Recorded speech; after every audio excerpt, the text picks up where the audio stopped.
تو یہ بڑے مسائل ہوتے ہیں گھروں میں. آپ سب یہاں بہت سارے باپ بیٹھے ہوئے ہیں, اپنے بیٹوں کو بولو ویسے بھی ٹینشن کیوں پال رہے ہو بھائی, اسلام میں بیوی کی ٹینشن بندے پہ خود آتی ہے, باپ پہ تھوڑی آتی ہے. آپ نے پال پوس کے جوان کر دیا, آپ بچوں کو بولو بھائی شادی سے روکو نہیں ان کو. میرے 2 بھانجے ہیں, بیان میں ریکارڈنگ بھی کراتے ہیں, ابھی 17-18 سال کے ہیں. اب میرا بیان سن سن کے میٹر گھوم گیا ان کا. بھانجے ہیں سگے, گھر میں جا کے اب کمائی دھیلے کی بھی نہیں ہے, یہیں بیٹھے ہوئے ہیں, کمائی دھیلے کی بھی نہیں ہے. ظاہر ہے 17-18 سال میں کون کماتا ہے. اب بیان سنتے رہتے ہیں ماموں کا, میں ماموں ہوں ان کا. تو گھر میں جا کے اپنی ماں سے بول رہے ہیں, ابا ان کے باپ نے مجھے بتایا, ہمارے بہنوئی نے, کہ یار یہ تو عجیب ہی قسم کی باتیں شروع کر دی انہوں نے. میں نے کہا کیا کہہ رہے ہیں؟ کہہ رہے ہیں یار یہ کہہ رہے ہیں کہ پہلی شادی کسی بیوہ سے کر لیتے ہیں, ابھی تو پیسے ہیں نہیں. تو میں نے کہا بیوہ کو بھی تو کہیں سے کھلائیں گے. کہہ رہے ہیں وہ ماموں سے سنا تھا کہ بھائی پہلے کہیں چھوٹا موٹا کرائے پہ گھر لے لو, کسی غریب لڑکی سے کر لو, تو کچی آبادی میں 2000 پہ کمرہ مل جاتا ہے. 2000 پہ کیا مل جاتا ہے بولو بھائی؟ کمرہ مل جاتا ہے. تو کسی بیوہ سے کر کے فی الحال گزارا کرتے ہیں. ایک انجینئر بن رہا ہے NID یونیورسٹی میں, بعد میں جب ایجوکیشن کمپلیٹ ہو جائے گی, ارننگ آئے گی تو پھر ایک اور کر لیں گے. ابھی فی الحال کس سے کر لو؟ کچی آبادی میں. تو میں نے ان سے ویسے ہی مذاق سے کہہ رہا تھا یار ڈیفینس چل کے رہتے ہیں. کہہ رہے ہیں ہم کچی آبادیوں کا سوچ رہے ہیں, آپ ہمیں کہاں لے کے جا رہے ہو؟ ڈیفینس میں وہاں کون گھر خریدے گا, کون کرایہ دے گا؟ تو وہ مجھے بتا رہے تھے کہ بہنوئی صاحب کہ یار یہ تو عجیب عجیب باتیں. تو میں نے کہا جب بیان میں بیٹھیں گے یہ تو ہوگا, یہ تو. اور میں نے کہا آپ تھوڑی دیر کے لیے سوچو اس میں برائی کیا ہے. نہیں یاری بات. اب ماں باپ نے یہاں کے ایک دم برغلا جاتے ہیں, یار یہ کیا ہو رہا ہے, ہمارا بچہ تو باولا ہو رہا ہے, پاگل ہو رہا ہے. دیکھو جو کسی چیز کو مسلط کر لو گے تو پاگل پنا لگے گا, ہلکا لوگے تو بالکل نارمل لگے گا. میں نے کہا بالکل نارمل ہے بھائی, تم نے بچوں کو کھلایا پلایا, NID یونیورسٹی میں ایڈمیشن بھی دلوا دیا, اپنی ذمہ داری آپ کی ہو گئی پوری. بولو بھائی جس نے شادی کرنی اپنے خرچے پہ کر لے, پالنا خود ہے نا, ہم نے تھوڑی پالنا ہے. بس غیر خاندانی عورت نہیں آنے دیں گے ہم, کیونکہ اس سے خاندان کیا ہو جاتا ہے, خراب ہو جاتا ہے. طلاق یافتہ سے کرو, بیوہ سے کرو, بچوں والی سے کرو, کماری سے کرو, لیکن خاندان اچھا ہونا چاہیے. کیونکہ جب ظاہر ہے آگے نسل بھی پیدا ہوگی تو وہ خاندان کی تو ایسی کی تیسی ہو جاتی ہے اگر آپ کوئی غلط عورت لے آئیں. میں نے کہا اپنی ٹینشن ہے نا, اٹھانے دو نا. ایک بیوہ سے کرے گا, جب رہے گا نا 2000 رینٹ پر, سمجھ میں آ جائے گا اس کے کہ میں نے صحیح کیا یا کیا کیا, غلط کیا. اور صحیح ہی کیا, سمجھ میں آئے گا انشاءاللہ. نہیں یاری بات, اچھے خاندان کی آئے گی تو کیا ہوگا. تو کہنے کہ اچھے خاندان کی ملتی کہاں ہے. میں نے کہا نہیں ملے گی تو نہیں کریں گے. کیا ہو گیا بھائی, جب تک رشتہ نہیں ملے گا تو جب تک نہیں ملتا تو ہوا سے تھوڑی شادی ہو جاتی ہے. نہیں ملے گا تو کیا ہوگا, نہیں کریں گے. بات تو یہ ہے کہ مل جائے تو بھائی اپنی ٹینشن ہے بھائی, خود ہی اٹھاؤ. تمہیں کچی آبادی میں رہو کہ پکی آبادی میں رہو, ہم سے ملنے روزانہ آ جایا کرو. تو اس میں کیا ہے, کل بھی تو یہی ہونا ہے نا. کیا ہو گیا یار. دیکھو جب تک ایسے 2-4 سر پھرے اور پیدا نہیں ہوں گے انقلاب نہیں آئے گا. معاشرے میں تبدیلی کے لیے کھوپڑی کا گھومنا ضروری ہے. کھوپڑی گھومے گی تو پھر بیوہ عورتوں کو بھی سہارا ملے گا, طلاق یافتہ کو بھی, معاشرے میں زنا ختم ہوگا, خود بھی برائی سے بچے گا انسان, ذمہ داریاں پڑیں گی. ورنہ یہ لونڈے لپاڑوں کا کیا اعتبار, ابھی تو نیک شریف بنے ہوئے, 2 منٹ لگتے ہیں بگڑنے میں, ہیں تو لونڈے لپاڑے نا, معذرت کے ساتھ بھائیاں بیٹھے ہوئے ہیں, کنوارے چھڑے چھاٹے 2 منٹ لگتے ہیں. تو جب ہمارا بیان سنیں گے یہ تو ہوگا. تو میں تو لوگوں کو پہلے سے کہتا ہوں کہ بچوں کو شادی بالے ہوئے, میرا تو اپنا بچوں کے بارے میں ارادہ ہے, جیسے جیسے بیٹے بالے ہوئے بولیں گے ابو شادی کرا دو, میں بولوں گا بھائی رشتہ دیکھنے میں جا سکتا ہوں, کرانا میری ذمہ داری نہیں. ہم نے اپنی کر کے آدھے ہو گئے ہیں ہم تو بھائی, اب تمہاری بھی کرائیں یار, ایک لائن لگی ہوئی ہے, ہمارا یہی کام رہ گیا, اس کے علاوہ کوئی اور کام نہیں ہے. تو کہیں دیکھنے ضرور جائیں گے, ایسا نہ کوئی الٹی سیدھی آڑی ترچھی کوئی بھی اٹھا کے لے آئے. بچوں کو تھوڑی تجربہ ہوتا ہے, والدین کو پتا ہوتا ہے نا کہ ہمارے خاندان میں میچ بھی ہوگی کہ نہیں ہوگی, کہیں بھی کوئی بھی بھگا کے لے آؤ, پتہ چلا پتہ نہیں کیا نکلے ہو. تو رشتہ دیکھنے ہم جائیں گے, ذمہ داری ہماری, تمہیں پالنا تھا, تمہیں اچھی تعلیم دلانی تھی, وہ ہماری NID یونیورسٹی میں داخلہ دلوا دیا نا, اور کیا چاہیے بھائی. یہ ہماری ذمہ داری پوری ہو گئی, تم جانو اور تمہاری جو لائف ہے وہ جانے. اب اولاد کا حق ہے کہ وہ والدین کو پالے, سمجھ میں آ رہی ہے بات. اب والدین نہیں پالیں گے, اب کون پالے گی, اولاد. وہ اپنی بیوی کا خیال بھی کریں گے, اپنے والدین کا بھی خیال کریں گے. اب یہ ان کی ذمہ داری ہے. والدین ساری زندگی جو اولاد کی ٹینشن لیتے ہیں نا, اس سے ڈپریشن میں جاتے ہیں. اولاد کی ٹینشن بچے کو بالغ کرنے تک, بس اس کے بعد اب آپ کی ٹینشن نہیں ہے بھائی, کمانا ہے کماؤ. اچھا اسی بہنوئی کی میں بات بتا دوں, کیونکہ ہمارے ساتھ ہی بچپن میں پلے بڑے ہیں, ہمارے مدرسے میں ہی ہمارے حضرت سے ہی تعلق تھا, تو اچھی تربیت ہوئی ہے نا, اس لیے الحمدللہ ڈپریشن کے علاوہ سب کچھ ہے ان کے پاس. ان کا ایک بچہ امتحان میں فیل ہو گیا, یہی بیٹھا ہوا ہے رافع خان, بچہ امتحان میں فیل ہو گیا. آج ہمارا بچہ جو لوگوں میں ہوتا ہے, بچہ فیل ہو جائے تو کیا حالت ہوتی ہے والدین کی, ایک عذاب میں جاتے ہیں نا, ایک ٹینشن, فیل ہو گیا, ہائے ہائے پورے سال کم بخت کی فیسوں پہ خرچ کیا, اور اسکولنگ پہ, اور ناشتے بنا بنا کے دیتی رہی میں, کپڑے استری کرتی رہی, فیل ہو گیا. کتنی ٹینشن لیتے ہیں, اور بچے کو بھی عذاب میں ڈال دیتے ہیں. امتحان کا عذاب کیسا ہوتا ہے یار, پاگل ہو جاتا ہے آدمی. ایک تو اس لیے کہ فیل ہو گیا تو ویسے ہی ترقی نہیں کر پاؤں گا, دوسرا ابا اماں کیا کہیں گے. اتنی ٹینشن بچوں کو دے رہے ہو, اس سے بچے کی گروتھ رک جائے گی میرے بھائی. بچہ کوئی بڑے کام نہیں کر سکتا, بالغ ہونے تک تربیت کرو, پھر اس کو آزاد چھوڑ دو. ہاں ایسا آزاد نہیں کہ چرسیوں میں اٹھنا بیٹھنا شروع کر دے. تربیت کے حوالے سے تو نگرانی ہو, باقی بیٹا تو کاروبار کرنا چاہتا ہے کاروبار کر, تو ڈاکٹر بننا چاہتا ہے ڈاکٹر بن, تو رکشا چلانا چاہتا ہے میری بلا سے تو رکشا چلا لے, اب تیرا مستقبل ہے, کوئی مسئلہ نہیں ہے. تو آزاد زندگی گزارو یار. تو ان کا بچہ یہ فیل ہو گیا رافع خان ایک پرچے میں, گھر میں آ کے بتایا, گھر والوں کو غصہ آیا, فیل ہو گیا. ابا کو بتایا, ابا کو تو زیادہ غصہ آنا چاہیے نا. ابا نے کہا کوئی مسئلہ نہیں ہے, آخرت کے امتحان میں تھوڑی فیل ہوا ہے, دنیا کے امتحان میں فیل ہوا ہے, سپلیمنٹری میں پاس کر لینا, نہیں ہوا تو رکشا چلا لینا, ٹیکسی چلا لینا, بزنس کر لینا, کچھ بھی کر لینا, یہ تمہارا ہیڈ ایک ہے میرا ہیڈ ایک. بولتے کیوں نہیں؟ تو بچے کو بھی ٹینشن نہیں دی, بچہ خوش. یار زبردست. دیکھو یہ جب انسان خوش ہوتا ہے نا تو زیادہ اچھے کام کر لیتا ہے. میں نے ڈاکٹروں کو بھی دیکھا ہے جو دماغی توازن کھو چکے ہیں, ٹینشن لے لے کے پڑھ پڑھ کے نا پاگل ہو چکے ہیں. خوشی کے ساتھ پڑھو تو فائدہ ہوگا. میرا اپنا اسٹڈی کا طریقہ پتہ ہے کیا ہے, آپ حیران ہو جائیں گے مولوی صاحب پڑھ رہے ہیں کیا کر رہے ہیں. میرا یہ اپنا کمپیوٹر پہ بیٹھ جاؤں گا, لیپ ٹاپ پہ, جو بھی ریسرچ احادیث جمع کرنی ہے کسی موضوع پر, آدھا گھنٹہ دماغ لگایا, اب دیکھا دماغ میں تھکاوٹ محسوس ہو رہی ہے, بند کر دیا. گئے ایسے بچوں کے ساتھ کھیلے, باہر آیا, ہاں بھائی, جب تک دماغ بالکل فری نہیں ہو جاتا دوبارہ کمپیوٹر کے آگے نہیں بیٹھتا, کیونکہ ٹینشن میں کام نہیں ہوتا. سب سے زیادہ جس چیز کی حفاظت کرنی ہے وہ اپنی کھوپڑی ہے. اسے ٹینشن میں نہیں لانا, اسٹریس میں نہیں لے کر آنا, اسے خوش رکھنا ہے. جتنا دماغ خوش رہے گا نا کام اچھا کرے گا, خود بھی خوش رہو گے, دوسروں کو بھی. ڈاکٹروں کو دیکھو نا, اتنی ٹینشن میں بیٹھے ہوئے ہوتے ہیں پڑھ پڑھ کے, اور کلینک میں 12 گھنٹے کلینک میں, ابھی بیٹھے ہو نہیں, نسخہ پہلے لکھ دیا ہوتا ہے. ابھی آپ بیٹھ کے ڈاکٹر کو بتا رہے ہوتے ہیں مجھے ہوا کیا ہے, ڈاکٹر نے کیڑے مکوڑے ہیں بھائی. ایسا ہی ہوتا ہے کہ نہیں؟ ارے ڈاکٹر صاحب سن تو لو, سننے کا ڈاکٹر کے پاس ٹائم بہت کم. ڈاکٹر ہوتے ہیں جو بڑے آرام سے بیٹھ کے آپ کی بات تسلی سے سنتے ہیں کہ پہلے آپ اپنی بات کمپلیٹ کریں, اور ایسا ڈاکٹر زیادہ کامیاب ہوتا ہے. لیکن ایسے ڈاکٹر مارکیٹ میں کیا ہیں, شارٹ.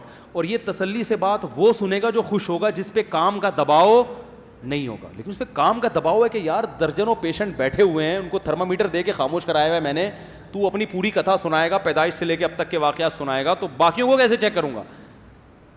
اس لیے آرام سے بالکل ریلیکس ہو کے گھر میں آؤ, آرام سے ریلیکس ہو کے بیٹھو.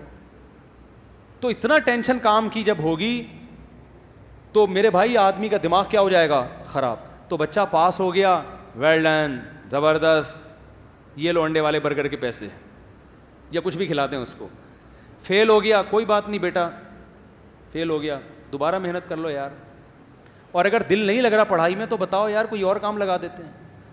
زرداری کا دل لگتا تھا پڑھائی میں, صدر بن گیا کہ نہیں بن گیا؟ کیا ہو گیا بھائی؟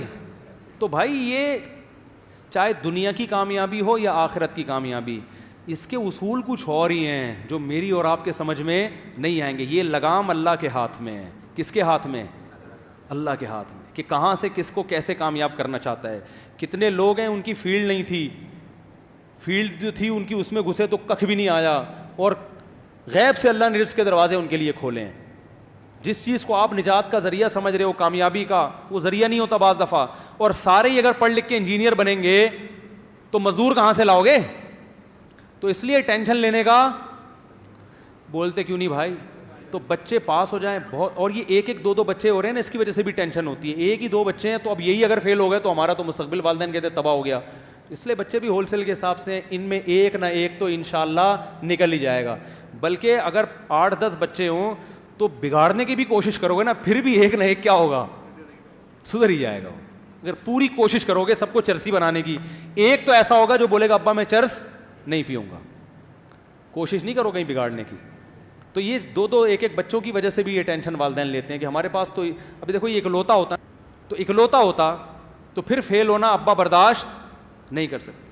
اب یہ فیل ہو گیا, دوسرا نکل گیا آگے, تو یہ کسی اور فیلڈ میں نکل جائے گا. کیا خیال ہے؟ نہیں تو بیوہ سے شادی کر کے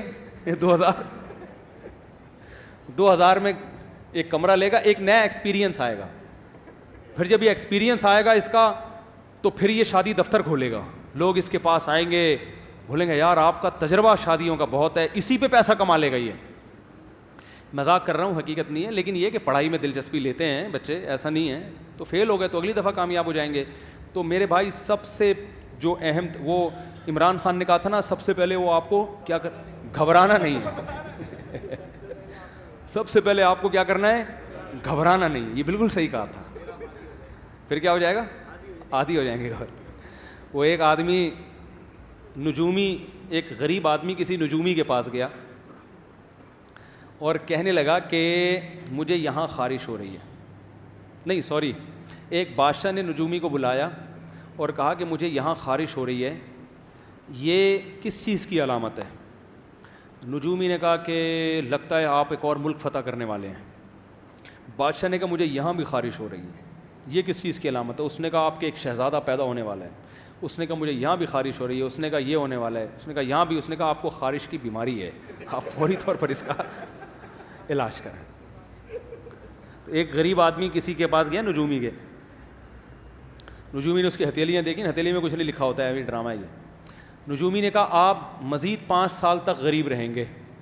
وہ خوش ہو گیا. اس نے کہا پھر کیا ہوگا؟ اس نے کہا پھر آپ کو غربت کی عادت ہو جائے گی. آپ کے لیے ٹینشن. تو اصل مقصد تو بھائی ٹینشن کا ہے نا. اگر غربت کی عادت ہو گئی, ٹینشن نہیں لے رہا, تو اس مالدار سے اچھا ہے نا جو ٹینشن لے رہا ہے. تو اپنے دماغ کو, اور یہ ٹینشن ختم پتہ ہے کب ہوگی؟ آخری بات بس, جب دنیا کو مسافر خانہ سمجھو گے, پھر ٹینشن فری زندگی. اب دیکھو یہ بچہ فیل ہو گیا تو اس کے ابا کو پتہ ہے دنیا مسافر خانہ ہے.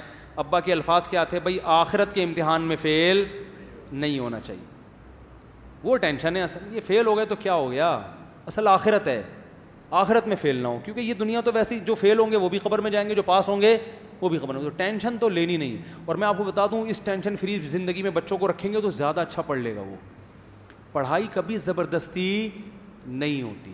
یہ تو دماغ سے نکال دو کہ آپ گن پوائنٹ پہ بچوں کو پڑھاؤ گے, نہیں پڑھے گا. وہ پاس کر لے گا, نمبر اچھے آئیں گے, اس میں ایبلٹی اور قابلیت پیدا ہی نہیں ہو. کماؤ پوت بھی بن جائے گا, وہ کماؤ پوت بھی بن جائے گا, کسی اچھے ادارے میں جاب لگ جائے گی. لیکن جو قابلیت ہے نا, کریٹو سوچ ہے, وہ کبھی بھی, وہ ہمیشہ ٹینشن فری لوگوں میں ہوتی ہے. ہم نے دیکھو اسکولوں میں پڑھا ہے نا, نہیں پڑھا, اسی وجہ سے آج ممبر پہ بیٹھا ہوں میں. جو نہیں پڑھے کا مطلب, جس طرح سے اسکول ہمیں پڑھانا چاہ رہا تھا اس طرح سے ہم نے نہیں پڑھا.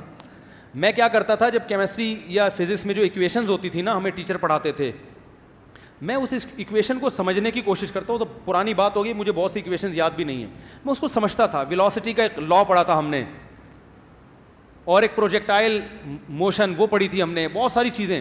میں گھر میں آ کے تجربے کرتا تھا, یار یہ تو بڑی دلچسپ چیز ہے. میں کیا کرتا تھا, جب ہم جیومیٹری پڑھ رہے تھے تو اسکول سے گراؤنڈ سے ہم گھر آتے تھے نا ایسے ترچھے, تو میں اپنے دماغ میں سوچتا تھا کہ یار اگر میں یوں جاتا اور پھر یوں جاتا تو کتنا ٹائم خرچ ہوتا, لیکن میں کراس میں جا رہا ہوں تو اتنا کم ٹائم خرچ ہو رہا ہے. تو یہ ایک تکون بن رہی ہے نا, مثلث. تو میں جو اسکول میں مثلث کے اور تکون کے اور ٹریگنومیٹری کے جو لا پڑھے ہوتے تھے وہ گراؤنڈ پہ فٹ کر رہا ہوتا تھا. یہاں تک کہ میری پھپھو رہا کرتی تھی شاہ فیصل کالونی, تو نیول کالونی ہاکس پہ روڈ سے میں جب ان کے گھر جاتا تو مزدہ میں میٹر کو دیکھتا تھا. وہ جو میٹر ہے نا, کبھی 60 پہ آ رہا ہے, کبھی 40 پہ آ رہا ہے.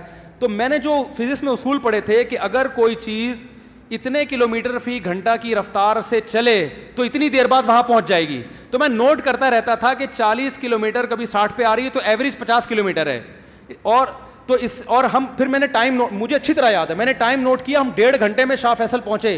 اس کا مطلب میرے گھر سے شاہ فیصل کالونی کا راستہ اتنے کلومیٹر ہے. یہ میں نکالتا تھا بیٹھ کے, نہیں آ رہی, لیکن اسکول میں نالائق بچوں میں شمار ہوتا تھا, کیونکہ جب سارا دن یہ بیٹھ کے نکالتے رہو گے تو اس ٹیچر نے جو ہوم ورک دیا ہے وہ کون کرے گا؟ پٹے اسکول میں دبا کے, ہوم ورک مکمل ہوتا ہی نہیں. ہوم ورک کیا ملتا تھا؟ ٹیچر نے کہا ہوا تھا کیمسٹری میں نا, یہ جتنے فارمولے لکھے ہوئے ہیں نا کاپی پہ لکھ کے لاؤ. میں کہتا تھا جب یہاں لکھے ہوئے ہیں تو مجھے کاپی پہ لکھنے کی ضرورت کیا ہے؟ میں یہی سوچتا, ابے بھائی میں کوئی رائٹنگ صحیح کر رہا ہوں کیا؟ جب یہاں لکھا ہوا ہے تو اس لیے تو لکھا ہے کہ یہاں نہ لکھنا پڑے. صبح جاتے تھے, پہلے تو اسکولوں میں دھنائیاں بہت ہوتی تھیں, 90s کی بات کر رہا ہوں میں, اب تو مارتے نہیں, پہلے پٹائیاں ہوتی تھی, لیکن ہم ٹیچر کی کبھی بے احترامی نہیں کرتے تھے. تو صبح جاتے ہی جب دیکھا ہوم ورک میں لکھا ہوا ہی نہیں ہے کچھ, کیونکہ ہم تو سارا دن بیٹھ کے کیا کر رہے ہیں, پھپھو کے گھر کا فاصلہ ناپ رہے ہیں نا بیٹھ کے. فزکس میں یہ پڑھایا جاتا تھا, کیمسٹری میں یہ, تو ہم تو پھپھو کے گھر کا کیا ناپ رہے تھے کہ کتنے کلومیٹر فاصلہ ہے, ہم تو یہ بیٹھ رہے ہیں. اب جب اسکول پہنچے تو آپ میرے کلاس فیلوز ہیں ابھی بھی بہت سارے ہیں, ان سے پوچھ لیں آپ, جاتے ہی سب سے پہلے ہاتھوں پہ دھنائی لگتی تھی, ڈنڈے لگتے تھے. جب زیادہ پٹائی ہوتی تھی ہیلی کاپٹر بنا دیا جاتا تھا نا, ایسے کر کے بغیر کرسی کے بیٹھ جاؤ. وہ بیٹھے ہوئے, ایک دفعہ ہمارے محلے سے لوگ ملنے کے لیے آئے ہمیں اسکول میں نا, کہ بچے کیا کر رہے ہیں, تو ہم ہیلی کاپٹر بنے ہوئے تھے, اس کو ہم ہیلی کاپٹر کہتے تھے, ایسے ہاتھ اوپر کر کے بغیر کرسی کے بیٹھے ہوئے ہیں. تو آپ دیکھو کیسی رانوں کا کیا حشر ہوتا ہوگا. لیکن ایک لفظ ٹیچر کے خلاف نہیں بولتے تھے, تربیت تھی گھر, کیونکہ ہمیں پتا تھا گھر میں اگر ٹیچر کی شکایت کر دی تو ٹیچر اتنا نہیں مارے گا جتنا ابا ماریں گے. یہ پتا تھا, ابا بولیں گے بھائی استاد ہے یار. تو یہ ٹریننگ تھی. تو اگر ہم اسی طرح مکھنچوؤں کی طرح پڑھتے رہتے اسکول میں بیٹھ گئے, اور ماں باپ بھی چپیٹ لگاتے رہتے, تو بھائی آج میں ممبر پہ بیٹھ گئے, دوسری شادی کی باتیں بولو بھائی, یہ بھی تو ایک سوچ ہے نا, ایک نظریہ ہے نا کہ معاشرے میں کیا ہو رہا ہے, اس کا حل یہ ہے. یہ تھوڑی کر رہے ہوتے ہم, تو وہی کماؤ وہ جیسے ہوتے ہیں بیچارے, کسی پینٹ پہن کے کہیں جاب کر رہا ہوتا میں, شام کو تنخواہ لے کے گھر آتا, گھر والے بھی خوش ہوتے ہیں اور سب خوش ہوتے ہیں, ماشاء اللہ بڑا اچھا کماؤ پوت بنا ہوا ہے ہمارا بچہ. تو یہی ہو رہا ہے. اس لیے بچوں کو آزاد رکھو, ہاں بری صحبت میں نہ بیٹھنا, برائی سے روکو ان کو, بدتمیزی اور بے ادبی نہ کرنے دو. باقی بولو بیٹا جو بننا چاہتے ہو بن جاؤ. ہمارے ابا نے بھی ہمیں بولا, میں نے جب مجھے ابا عالم بنانا چاہتے تھے, میں نے کہا نہیں میں پاکستان نیوی میں جاؤں گا, میرے والد صاحب نیوی میں تھے. پھر میرا اپنا مائنڈ چینج ہوا, میں نے کہا عالم بنوں گا, ابا نے کہا نہیں بیٹا اب نیوی میں جاؤ. میں نے کہا نہیں عالم, ابا نے کہا ٹھیک ہے بیٹا عالم بن جاؤ. نہیں آ رہی بات بھائی, مولانا بننے کا شوق ہے تو کیا بن جاؤ, مولانا بن جاؤ. اگر ابا اس وقت مجھے کہتے ہیں نہیں نہیں, کیونکہ جب میں یہ چاہ رہا ہوں تو اس میں نے پھر اپنے شوق سے آیا نا. ارے جو کام اپنے شوق سے ہوتا ہے اس میں انسان ترقی کرتا ہے, اپنے شوق سے آیا. تو جب ادھر کا شوق تھا نیوی میں جانے کا, ابا نے کہا چل تیرے کو نیوی میں کرا دیتا ہوں. جب شوق ہوا کہ نہیں ادھر آنا ہے ابا, میں نے عالم بننا ہے, ابا نے سمجھایا ضرور کہ بیٹا آسان راستہ نہیں ہے, لیکن جب میں نے ضد کی, ابا نے کہا ٹھیک ہے بیٹا کہاں چلے جاؤ, عالم بن جاؤ. بلکہ سپورٹ کیا, مجھے ساتھ دیا, بولا بیٹا پڑھو, پیسوں کی پرواہ نہیں کرنا. اللہ انہیں جزائے خیر دے, ان کی مغفرت فرمائے, ان کے درجات بلند کرے. انہوں نے کہا پیسوں کی پرواہ مت کرنا, میں جب تک زندہ ہوں فل سپورٹ. بھائیوں نے بھی سپورٹ کیا الحمدللہ, انہوں نے بھی میں ایسے مدرسے میں بیٹھ کے کھاتا تھا, لوگ سمجھتے تھے بڑی لینڈ لارڈ فیملی سے اس کا تعلق ہے, گھر سے خرچہ اتنا ملتا تھا. وہ سمجھتے تھے مالدار لوگ, جو بڑے بڑے مالدار تھے نا, بڑی تاجر پارٹیاں وہ تھی, اصل تو یہ ہے. ایسے جو جب جس چیز کے کھانے کا موڈ ہوا کھا لیا. والدین نے سپورٹ کیا, بھائیوں نے سپورٹ کیا. سمجھ میں نہیں آ رہی میرا خیال ہے بات. تو بھائی آپ کے اندر جو ایبلٹی ہے, جو قدرت نے آپ کے اندر صلاحیت آپ کے بچوں میں رکھی ہے, ہر ایک کو اللہ ڈاکٹر نہیں بنانا چاہتا, ہر ایک کو انجینئر نہیں بنانا چاہتا, ہر ایک کو کمیشن آفیسر نہیں بنانا چاہتا, ہر ایک کو مولانا بھی نہیں بنانا چاہتا. جس کو جو بنا, میں تو ماں باپ کو منع کرتا ہوں, بچہ مدرسے میں دل نہیں لگا رہا, نہیں پڑھ رہا, نہیں پڑھاؤ, اس کو کچھ اور بنا دو یار, ٹائم ضائع نہیں کرو. بعض علماء یہ کرتے ہیں کہ اپنے بچے کو عالم بنانا ہے گن پوائنٹ پہ, نہیں پڑھ رہا مدرسے میں بھاگ رہا ہے, تو پڑھے گا, تو مولوی کا بچہ ہے, تیرا باپ بھی مولوی بنے گا. وہ نہیں پڑھے گا, وہ نتیجہ کیا نکلتا ہے کہ عالم تو دور کی بات, وہ اچھا انسان نہیں بنتا, پھر وہ خراب ہو جاتا ہے. بھائی تو جو بنے گا بتا دے. ہمارے ایک دوست ہے عالم ہے, بہت کوشش کی اپنے بیٹے کو عالم بنانے کی, نہیں بنا. تو وہ کہتا تھا میں آرمی میں جاؤں گا. میرے استاذ کے پاس آیا جن سے میں نے بہت پڑھا ہے, ان استاذ کے پاس آئے, وہ میں اپنے بچے کو عالم بنانا چاہتا ہوں, یہ بنتا نہیں ہے, یہ کہتا ہے میں آرمی میں کمیشن آفیسر جاؤں گا. انہوں نے کہا اس کو بھیجو آرمی میں کمیشن آفیسر, یہ بہت کام کرے گا انشاءاللہ, یہ وہاں جا کے اچھے کام کرے گا, اس کی تربیت بس اچھی کرو, کوئی زبردستی نہیں ہے بھائی. جس نے جو بننا ہے, اللہ نے سارے شعبے زندہ رکھے ہیں. اور اگر کسی نے بزنس کرنا ہے میرے بھائی تو اس کو بزنس, کوئی ٹیکسی چلا رہا ہے تو مت روکو, کسی کو شوق ہے رکشا چلانے کا, چلا لے بھائی, تو رکشا چلا لے, کچھ نہیں ہوتا, رکشے چلانے والے بھی انشاءاللہ جنت میں جائیں گے. یہ کوئی قوم کے پس لوگ نہیں ہیں, سمجھ رہے ہو, سمجھتے ہیں کہ پتہ نہیں رکشا چلا لیا تو پتہ نہیں ہم تو معاشرے میں منہ دکھانے کے قابل. ایسا کچھ نہیں ہے, معاشرے میں منہ دکھانے کے قابل وہ نہیں ہوتا جو چور ہو, سمجھ رہے ہو, جو کرپٹ ہو. ایماندار ہے, عزت دار لوگ اس کی عزت کریں گے, چاہے وہ موچی ہو, چاہے وہ رکشا چلا رہا ہو, چاہے وہ سبزی بیچ رہا ہو. تو عزت جو ہے یہ اللہ کے ہاتھ میں ہے. اور عزت والے کام جو جس کو اللہ نے عزت والا کام کہا اس کو عزت والے کام کہا جاتا ہے. آپ یہ طے نہیں کریں گے کہ کس چیز میں عزت ہے کس چیز میں ذلت ہے. دو نمبری والی عزت چاہیے تو یہ ہمارے چور حکمران جو ہے نا, ان کے پاس یہ عزت زیادہ ہے, ان کی زیادہ ان کو پروٹوکول ملتا ہے. اگر آپ چاہتے ہو کہ ایسا ہی بنا دو تو پھر بنا دو آپ. تو اس لیے اپنے بچوں پہ زیادہ سختی نہ کیا کریں, اور خود بھی امن شانتی کے ساتھ. اور بات نکاح کی چل رہی تھی کہ بھائی بہو آئے گی اس گھر میں, بولو نا, نہیں آئے گی وہیں رکھو اس کو تمیز سے, ہم بھی جا کے مل لیا کریں گے, عید بقرعید پہ آ جایا کرو, ملنے روزانہ آ جایا کرو, بہو کو بھی لے آیا کرو, تھوڑا سا سر پہ ہاتھ رکھ لیں گے, ہو سکتا ہے تھوڑی بہت. اور پھر اپنی خوشی سے خدمت کر لے تو بہت اچھی بات ہے, نہیں کرے تو بہو سے بھی گن پوائنٹ پہ خدمت کسی کا باپ کروا سکتا ہے؟ نہیں کروا. بعض اچھے خاندان کی ہوتی ہیں وہ خود سے ساس کی خدمت کرتی ہیں, ان کو بیان سننے اور ترغیبات کی ضرورت نہیں ہوتی, وہ خود سے سسر کی خدمت کریں گی. اور جو نہیں ہوں گی میرے بھائی, ان کو آپ جتنے مرضی سنا دو وہ نہیں ہوں گی. تو پھر بھی جوائنٹ فیملی میں جو لوگ اچھی ہنسی خوشی زندگی گزار رہے ہیں وہ الگ ہونے کی کوشش نہ کریں, لیکن ایسا ہوتا ہے نہیں, یہ بڑے مسائل کھڑے ہو جاتے ہیں. اللہ تعالیٰ عمل کی توفیق عطا فرمائے. کافی زیادہ ہو گیا آج. سبحانک اللہم و بحمدک نشہد ان لا الہ الا انت نستغفرک و نتوب